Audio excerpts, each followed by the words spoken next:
ಯಾಚನೆ. ಭಗವಂತ, ನನಗೆ ಭಕ್ತಿ ಮಾತ್ರ ಕೊಡು. ಯಾಕೆ ಅಂತಂದರೆ ನೀನು ಮಾತ್ರ ಅದನ್ನು ಕೊಡಬಲ್ಲೆ. ಆದ್ದರಿಂದ ಇನ್ನು ಯಾರನ್ನೂ ನಾನು ಕೇಳುವುದಿಲ್ಲ.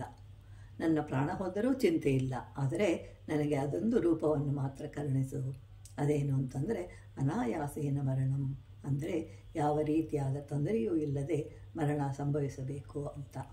ವಿನಾದೈನ್ಯೇನ ಜೀವನಂ, ಅಂದರೆ ಯಾರನ್ನೂ ಯಾಚಿಸುವ ಸಂದರ್ಭ ಬರದೇ ಇರಲಿ. ಆಗ ಶಿವನು ನಿನ್ನ ಎರಡನೇ ಕೋರಿಕೆಯನ್ನು ಮಾತ್ರ ತೀರಿಸ್ತೇನೆ ಅಂತ ಹೇಳ್ತಾನೆ. ದೇಹಿಮಾ ಕೃಪೆಯ ಶಂಭೋ, ಮೂರನೆಯದು ನನ್ನಲ್ಲಿ ತುಂಬಿರುವಂತೆ ಮಾಡು. ಆ ಭಕ್ತಿಯು ಉಳಿದ ಎರಡನ್ನು ಎಲ್ಲಿಗೂ ಹೋಗದಂತೆ ರಕ್ಷಿಸುತ್ತೆ. ಆದ್ದರಿಂದ ನಾವು ಏನು ಬೇಕೆಂದರೂ ದೇವರನ್ನೇ ಕೇಳಬೇಕು. ನಮಗೆ ಭಕ್ತಿ ಇದ್ದರೆ ವಿಗ್ರಹಗಳಲ್ಲಿಯೂ ದೇವರನ್ನು ಕಾಣಬಹುದು. ಎಲ್ಲದಕ್ಕೂ ನಮ್ಮ ಮನಸ್ಸೇ ಕಾರಣ.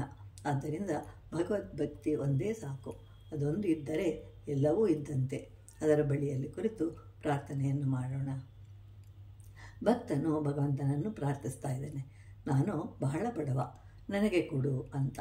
ನಾನು ನಿನ್ನ ದಾನಕ್ಕೆ ಅರ್ಹನಾಗಿದ್ದೇನೆ.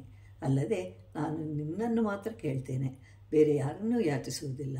ಆದ್ದರಿಂದ ನನಗೆ ನಿನ್ನ ಮೇಲಿನ ಭಕ್ತಿಯೊಂದೇ ಸಾಕು. ನಾನು ನಿನ್ನ ಮುಂದೆ ಮಾತ್ರ ಕೈ ಚಾಚಿ ಪ್ರಾರ್ಥನೆಯನ್ನು ಮಾಡ್ತೇನೆ ಅಂತ ಹೇಳ್ತಾ ಇದ್ದಾನೆ ಭಕ್ತ.